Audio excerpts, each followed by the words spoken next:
Асель Касымова турат. Саламатсызбы? Асель, давай, таш сен дагы. Экинчи кыз Асыл келет. Экинчиси келет Динара. Билбейм. Ойсоңбай болуп сүйлөп койсо керек го. Негизи бул эч кимге эле жаңылык эмес. Коронавирус деген нерсе бизден такыр жок болсун, үзүлүп кетсин. Буюрса да күндөр келет. Тойлорлор болуп, жакшылыктар болуп. Ошол күндөргө Аллахым жеткирсин дейм. Жалгыз жашам. 3 balam vardı, 3 avayam ölü oldu.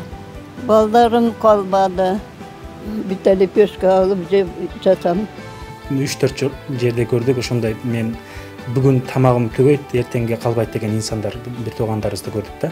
Эң урматтуу көрүүчүлөр, сиздер дагы ошол эгерде жардам алам дей турган болсоңуздар, ошол кайсыл аймакта жашасаңыздар, ошол жерден жашап атат деген справка менен Дамкомдон социалдык жактан аз камсыз деген справканы алып келеткесиздер. Анан кийин Элим Барсынбек кайрымдуулук фондунун ош өкүлчүлүгү сиздерге жардам берет экен. Туура, бул ундар экен.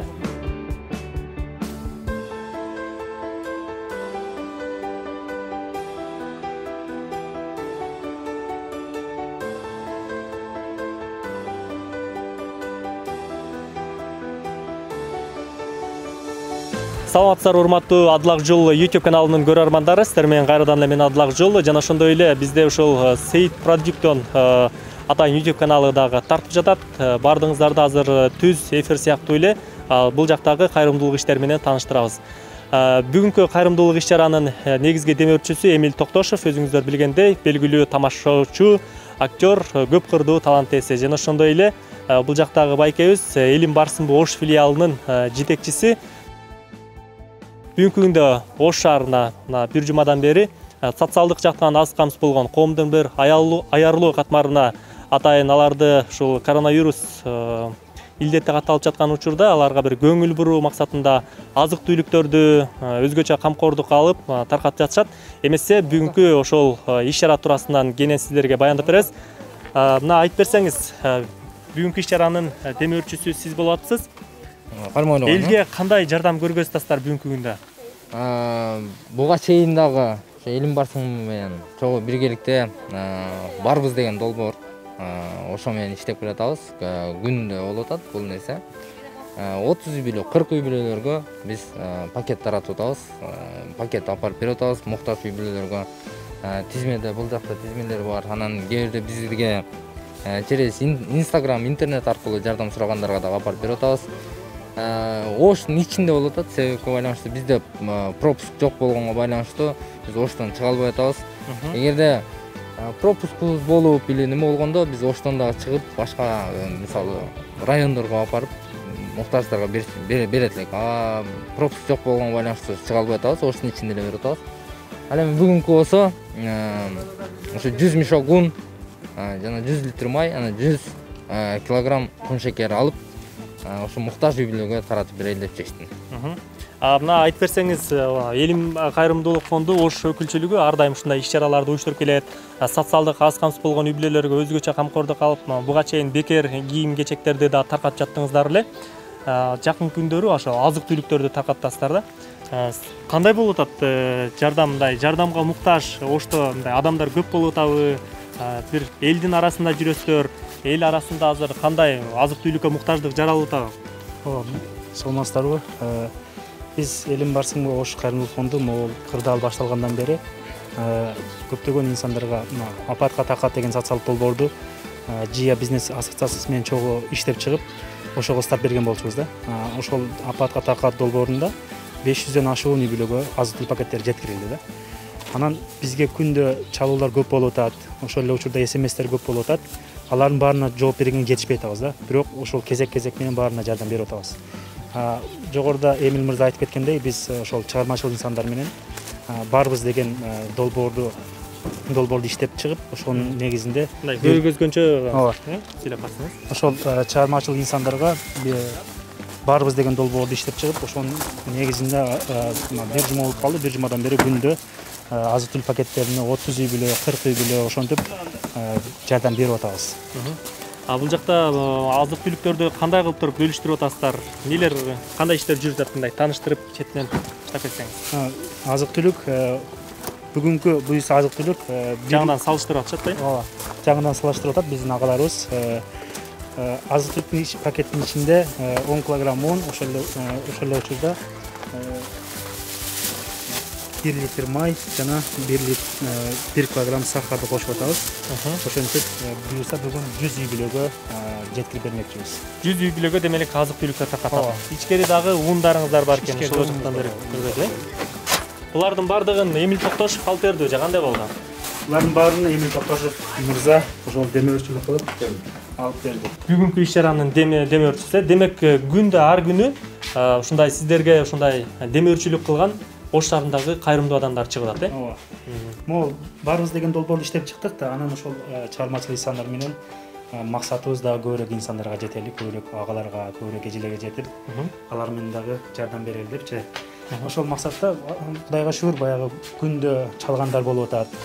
Келгенден кичине болсо да жардам берейин деп. Мисалы, моуну бир агабыз 150 литр майды берип кетти. Бул май экен, э? Май, 150 литр. Ошол ичин ачып көрсөтүп коюңуз. Ар бир коробкада 10 дон окшойт, э? Ошол 150 литр май ошентип ар жактан чалып эме болуп атат да. Анан мен белгилеп кетчү нерсе бар да, кээ бирлер бизге Инстаграмдан комментарийлер жазып да. Силер чалсам жооп бербейсиңер, смстерге жооп бербейсиңер деп ойлойт да. Бизге күндө 1000ден ашуун чалуулар болот да. Ошону биз баарына кезек-кезек менен жооп берип атабыз. Демек күнүгө 1000ден ашык чалуу болсо, элде ушунчалык азык-түлүккө бүгүн муктаждык бар. Ош шаарында, правбы? Мындай сиздер жардам берип атканда ушунчалык жардам муктаж, үйүндө бир тамак ашы жок калган үй бүлөнү кезиктирдиңиздер, ушундай адамдар бар экен биздин коомдо. Бар экен, ооба, биз 1-2-3-4 жерде көрдүк ошондой. Мен бүгүн тамагым көгөйт, эртеңге калбайт деген insanlar, бир туугандарыбызды көрдүк да. Бир нерсе жалгыз өзү келген кишилерге биз бере албайбыз да. Жана эмес менен келсечи, биз айтып атабыз, могу Дамком менен, баягы ошол бир домдо Дамком бар да. Ошол Дамком бизге список кылып келип, анан бизге маалымат берсе, могу чыныгы муктаж депчи, могу шарты жок, шарты оор деген эмелерди айтса, анан биз ошолорго жардам беребиз да. Ошол эле учурда аймактык башкармалыктар бар. Алар дагы бизге тизме менен келет. Ошол тизменин негизинде жардам беребиз. Демек, урматтуу көрүүчүлөр, сиздер дагы ошол эгерде жардам алам дей турган болсоңуздар, ошол кайсыл аймакта жашасаңыздар, ошол жерден жашап атат деген справка менен Дамкомдон социалдык жактан аз камсыз деген справканы алып келет экенсиздер. Анан кийин Элим Барсымдуу кайрымдуулук фондунун Ош өкүлчүлүгү сиздерге жардам берет экен. Туура, э? Бул ундар экен. Базарда көрүп калабыз, баарыбыз көргөнбүз, баягы апалар отурат го, курут сатып, жанагы жвачка сатып отургандар, ошолор күнүмдүк тапчы да аларчы, алар ошолор муктаж болуп калды көбүрөөкчү. Ошолор көбүрөөк муктаж болуп калды, анан жанагы араба тарткандар базардачы. Ошолор дагы көбүрөөк учурда көбүрөөк муктаж болуп атат да. Араба тарткандар, базарда отургандар иши жок дейт. Ооба, иши жок алар. Азыр базар иштебейт да. Ошолор көбүрөөк муктаж болуп атат да. Алар күнүнө 200-300 тапчыбыз дейт да, күнүнөчү. Кээде таппай калчубуз дейт, ошолор көбүрөөк бизге муктаж болуп атат. Ошол эле учурда могу долбоорду баарыбыз деген долбоор бир эле баягы чыгармачыл insanlar эмес, балким баягы патриот кыргыздар, кыргызмын, кыргыз үчүн, жерим үчүн, элим үчүн деген агаларыбыз, эжелерибиз болсо, бизге биздин командабызга, биздин эмеге чакырабыз да, келиңиздер, кошулуңуздар, келип дагы көбүрөөк insanlarга жардам берели. Бул жакта канча килограммда мун? Могу бир мешокто 10 килограмм. Бир мешокто 10 килограммда экен, э? Ооба. Бул ар үйгө берилет. 100 мешок бар турбайбы? 100 мешок.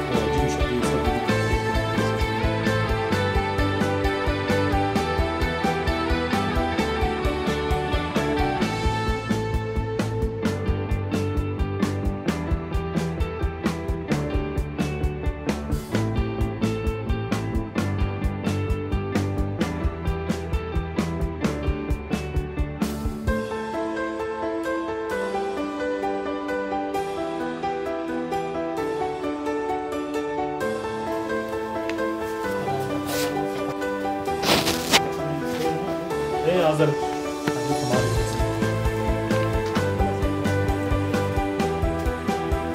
мындай бар да.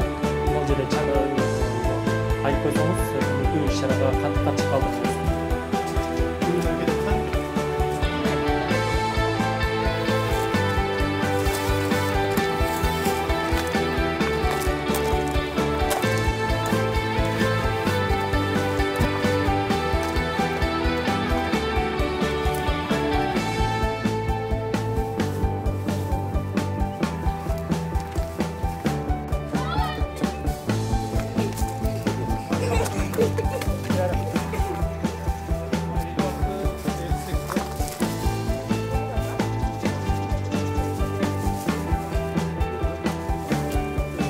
барбыз акциясында бүгүн Ош шаарындагы маданият өкүлдөрү да катайын келип өздөрүнүн салымдарын кошуп, эл үчүн кызматта. Ошол биздин жаныбызда белгилүү эстрада ырчысы, мега популярдуу жылдыз Асель Касымова турат. Саламатсызбы? Бүгүнкү акцияга кантип кошулуп калдыңыз? Бизде эми азыр бардыгында эле WhatsApp аркылуу группа ачып, ошол жерде түшүндүрүлүп, анан ким каалагандар болсо келип жардам бериңиздер, жардамыңызды аябаңыздар деп айтылды. Анан ошо өз каалообуз менен келип атабыз. Өз калооңуздар менен келип, Ош шаарындагы элдерге таркатып жатасыздар. Мисалы, эми сиздер сахнада ырдайсыздар, жашооңуздар ар дайым эле бир позитив сезилет да элдергечи, карапайым элдергечи. А бирок чыныгы жашоодо, мисалы, азык түлүгү жок, үйүндө эч кандай продуктасы жок, бир күндүк тамак аш менен отурган адамдарды кезиктирдик деп уюштуруучулар айтат. Мына ошол адамдарды өзүңүздөрдүн көзүңүздөр менен көрүп, кандай сезимде калып атасыздар? Эми негизи мындай нерсени биз биринчи жолу көргөн жокпуз. Эми биз Кыргызстанда жашап, бул жолдон мисалы үчүн сөзсүз өтөсүң дегенде көрөсүң, толтура эле телевизордон көрүп атасың. Эми мындай нерсе биз үчүн демек сиз үчүн жаңылык эмес, бул жаңылык эмес, бул баары үчүн. Эми жаңылык деген ал адам просто болгону билбейм, ойсоңбай болуп сүйлөп койсо керек го. Негизи бул эч ким эле жаңылык эмес. Өзүбүз деле өлкөбүз өтө эле бай, мындайлардын катарында эмеспиз да, моюнга алыш керек. Мен билген эмесмин ушундай болуп атканын. Эми то, что бизде да Ошто да болуп жатканын. Мен ошо WhatsAppка кошкондон кийин уктум, анан сразу келдим. Эми азыр карантинде эч ким иштебейли, эч кимде нерсеси жок. Бекер жаткандан көрө келип, кичине болсо дагы ушундай жакшы иштерди кылганга эмне жетсин. Мага жагып атат, мисалы үчүн мындай үйгө барганда дагы мындай довольный уктайсың да, бүгүн жакшы нерсе кылдым депчи. Кайрымдуулук ишаран жеңил деп деңиз. Жеңил деп, обычный адам билбей кимге кандай бирөөгө мен жардам бергенде мен аябай өзүмө жагат ошол нерсе. Дагы жакшылык көрүп тургандай, Элин Батырмат кайрымдуулук фонду менен биздин чыгармачылык жамаат катуу иштөөдө. Арасында бир кызыбыз бар. Таш Асель, давай, таш сен дагы. Экинчи кыз Агыл келет. Экинчиси келет Динара. Бүгүн эми ушундай элге бир муктаж жардам бергенге биздин инибиз бар, Эмил Татарстанистар жанагы ГИФ уюштурган болчу. Ошол ГИФ уюштурган акыркы машинасы алганда мынандай кыз болуп кетти. Ошондуктан ошол жигитибиз ошо ГИФке коюлган автоунаасын бир эле адам утпасын деди дагы. Элдин баарына суранып, кечирим сурап, ошол машинасын сатып, ошол машинага 100 кап un, 100 кило шекер, кум шекер, жана ошондой эле 100 литр май алып, анан бүгүн ошо элге тарткан учуру. Мына көзүңөр көрүп турасыңар. Мына балан көрүп турат, мына ундар ушундай. Ажалымдарга дегеле ушундай кайрымдуулук кылган жигиттерибиз көп болсун дейм. Анан ар бириңиздерге бекем ден соолук каалайбыз. Коронавирус деген нерсе бизден такыр жок болсун, үзүлүп кетсин. Буюрса ушундай күндөр келет, тойлорлор болот, жакшылыктар болот. Ошол күндөргө Аллахым жеткирсин дейм. Биз ар дайым силер мененбиз. Бар болгула, аман болгула, эч качан оорубагыла. Ёма, молодец. Көрдүңүзбү? Ачыксыз кыздай. Эң биздин күчтүү бригадир Икрам. Узак иниз мына жардамчы келип атына. Далес сенибиз өзү тазалыкта иштейт, бирок ушул жерден чыкпай жүрөт ар дайым. Бул улансыздык көрдүңөр. Мына отурат, салыштырып дегендей. Кадыр бар, ал укталат, ал турат, алчы кадыр чын эми. Максат Давранов дегенибиз бар, балдарыбыз бар. Булардын баардыгы кезектешип да.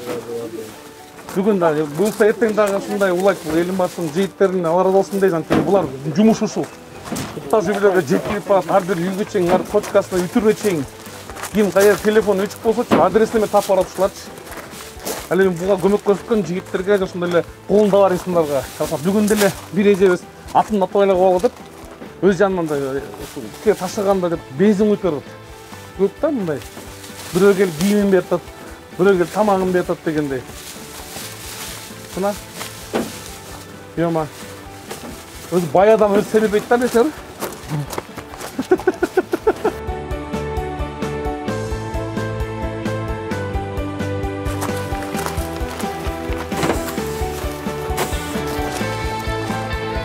Яттамын. Элим басындамын.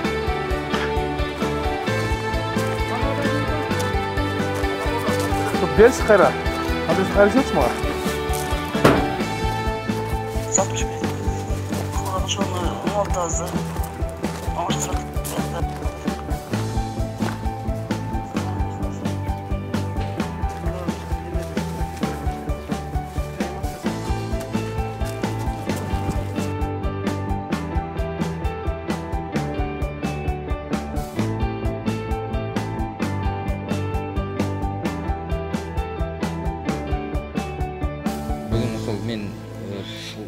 100 мешоктун арасынан ошол тазалыкта иштеген эже агаларыбызга дагы 30 билего, андан сырткары ошол дарыгер агаларыбыз, эжелерибиз бар экен, ошол эжелерге дагы 5 ун, анан 5 пакет берип коелу деп чечтик.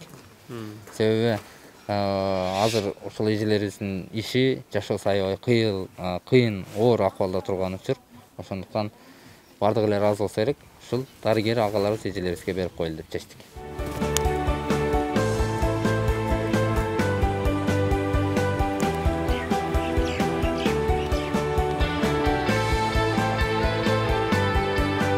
Эми дарыгерлердин эмесин ойлоп сиздерге жардам берип атканыңыздарга чоң рахмат. Ишиңиздерге ийгилик, тынч болуңуздар.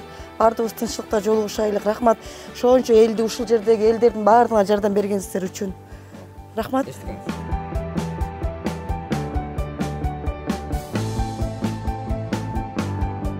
Саламатсыздарбы? Кандай отурасыз? Топтарыңыз жакшыбы? Жакшыбы? Üstler karda Бияқта balam. жайсызбы? Жаққа өзім жашам. Жалғыз. Жалғыз жашам. 3 balam vardı, 3 ağayım ölü oldu. Baldarım kalmadı. Manan da kanımaga muhtaç bolup oturam. Bir yerge çıka albay. Азыр кайсы үйдө жашайсыз? Mana oturda. Birinci үйдө, birinci этажда? Birinci etajda жашайм. Şunga jardam kerek juda. Больницада yataman, her yeri kardiyacada yatam. 18 mindən pul ketet. İnsult bolup aradım. Hazır endi позвоночник orup otat. Karşıyet aldım. 10 min karşıyetke ketdi. Больницага yotgan sari 18 mindən pul ketet. Şunda etip rasa kıyın künge kaldım. Baldarınız yok mu? Baldarım yok da. Nevaralar var, Rusya'da ular. Şunda akıl juda kıyın künge kaldım. Şu ballar ölgünçe meni ölbeyim de. 3 balanız barken 3 balanızdan kaytış bolup turdu azыр. 3 ağı teң öldü, 3 ağı teң, biri yan komadı. Azır sizge biri jarım bir karalaşıp jardam bere turgan adamlar var mı? Jardam beradigan 3 kız studentler vardı, ular uyga ketdi. Koronavirus bolup ketip kaldı. Ondan bitasidan oylik ham albayım kvarplata. Nima qilib ukol qiladi, davleniyam o'lchaydi. Shunday qilib endi o'qigan mahalda bor jardam qilgani. Bunday ishimdan polimiz supurib tozalab, ovqatimni qilib. Endi qolgan mahalda yolg'iz qolam. Shunday qiyin kunga qoldim. Siz qanchaga chiqdingiz hozir? 78 ga kirdim. 78 ga kirdingiz. Da. Yaşo şartınız zor. Pensiya alasızbı? Pensiya alam, algan pensiyam her bitta dori 1000 so'm 1,5 ming bo'lib o'tadi. Doriga ele ketib qolyapti. Yaxshi bitta nevaram bor Bishkekdagi. Shu qaraydi. Jardam beradi. Qolgan nevaralarim jardam beradigan adam yo'q. Meriyadan jardam alıp turasızbı? Meriyadan ham olganim yo'q. Hech yerdan olganim yo'q. Hali urush mahalda bergan. Urush mahal bo'ldi. Andan beri hech kimdan albaysiz. Andan beri. Biroq uyingizda azık-tuyluk jey turgan produktlar barmı hozir? Shunga qizlarim olib kelib berdi, u ham tugayapti o'zi. Qizlarim borib pensiyaga nima qilib, pulda hozir bir tiyin pul yo'q. Nima qilib o'tiribman. Nampaningizlar bormi? Nonda endi mana magazinga chiqib, bitta lepyoshka olib jeb jatam. Hazır bu sizde atayın jardam kılıştı. Elim Kayrımdуулук фондунун Ош өкүлчүлүгүнө бул жигит келди. Ошондой эле ошол тамашачы Эмил Токтошев атайын сиздерге жардамын узатып жиберди.